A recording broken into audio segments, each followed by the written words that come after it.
எனக்கு அன்பான சகோதர சகோதரிகளுக்கு நம் ஆண்டவராகிய இயேசு கிறிஸ்துவின் நாமத்தினாலே என் அன்பின் வாழ்த்துக்கள். இன்றைய நாள் செய்திக்கான வார்த்தை சங்கீதம் 119:92 உமது வேதம் என் மன மகிழ்ச்சியா இராதிருந்தால் என் துக்கத்திலே அழிந்து போய் இருப்பேன். இந்த வார்த்தையின்படி ஆண்டவருடைய வார்த்தை எங்கள் துக்கங்களிலே நாங்கள் அமிழ்ந்து அழிந்து போகாதபடிக்கு எம்மை மீட்டு எமக்கு மன மகிழ்ச்சியை தருகின்றது.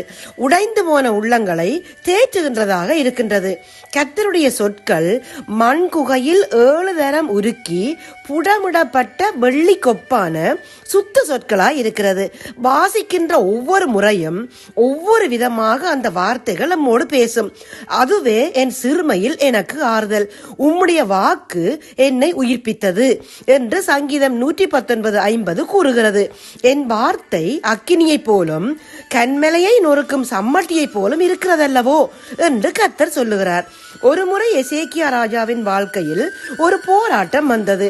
ஒரு கொடிய வியாதி அவரை தாக்கியது. அவர் வியாதிப்பட்டு மரணத்துக்கு ஏதுவாய் இருந்தார்.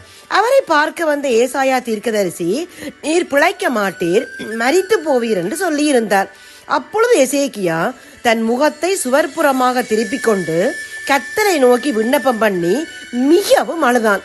உடனே கர்த்தர், உன் விண்ணப்பத்தை கேட்டேன், உன் கண்ணீரை கண்டேன், இதோ உன் நாட்களோடு 15 வருஷம் கூட்டுவேன் என்றார். இந்த வார்த்தை மரணத்துக்கு ஏதுவாக இருந்த எசேக்கியாவை உயிர்ப்பிக்கிற வார்த்தையாக இருந்தது. அதை கேட்டவுடனே எசேக்கியா மகிழ்ந்து அவ்வளவாக கர்த்தரை துதித்து மகிமைப்படுத்தினான். அன்னாள் என்பவள் ஆலயத்திலே போய் மனங்கசந்து மிகவும் அழுது கர்த்தரை நோக்கி விண்ணப்பம் பண்ணினாள். சமாதானத்துடனே போ, நீ இஸ்ரவேலின் தேவனிடத்தில் கேட்ட உன் விண்ணப்பத்தின்படி அவர் உனக்கு கட்டளையிடுவாராக என்று ஏலி சொன்ன கர்த்தருடைய வார்த்தையை கேட்டதும் அப்புறம் அவள் துக்கமுகமா இருக்கவில்லை. இதோ உங்களுக்காக ஒரு குட்டி கதை. பெரியவர் ஒருவர் எப்போது பார்த்தாலும் தன்னுடைய வீட்டு வாசலில் அமர்ந்தபடி பைபிள் படித்துக் கொண்டே இருப்பார்.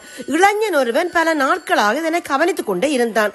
ஒரு நாள் அவரிடம் வந்து கேட்டான், தாத்தா, எப்ப பார்த்தாலும் ஒரு புத்தகத்தையே படித்துக் கொண்டு இருக்கிறீர்களே, எவ்வளவு நாளாய் படிக்கிறீர்கள் என்றான். ஒரு 50-55 வருஷம் இருக்கும் என்றார். அப்படி என்றால் இந்த புத்தகம் பெரும்பாலும் உங்களுக்கு மனப்பாடமாக இருக்குமே, அப்புறம் ஏன் இன்னும் படிக்கிறீர்கள் என்றான். தாத்தா சிரித்தபடி, நீ எனக்கு ஒரு உதவி செய்து முடித்த பின் நான் பதில் சொல்லுகிறேன். பெரியவர் பக்கத்தில் இருந்த ஒரு மூங்கில் கூடையை எடுத்தார். அதில் அடுப்பு கரி இருந்தது. அதை ஒரு மூலையில் கொட்டினார். பல நாட்களாக கரியை சுமந்து அந்த கூடையின் உட்புறம் கருப்பாக மாறி இருந்தது. தம்பி, அதோ இருக்கும் பைப்பில் இருந்து கொஞ்சம் தண்ணீர் பிடித்து வா என்றார். இளைஞனுக்கு சிரிப்பு வந்தது. இருந்தாலும் பெரியவர் சொல்லிவிட்டதால் எடுத்து சென்று தண்ணீர் நிரப்பி வந்தான். அவன் வந்து சேருவதற்கு முன்பே எல்லா தண்ணீரும் தரையில் ஒழுகி போனது. இளைஞன் மீண்டும் முயன்றான். ஆனால் மூங்கில் கூடையில் தண்ணீர் எப்படி நீக்கும்? இளைஞன் ஒரு முடிவுக்கு வந்தான். அவர் எந்த புத்தகத்தை படித்தால் எனக்கு என்ன வந்தது? தண்ணீர் பிடித்தான்.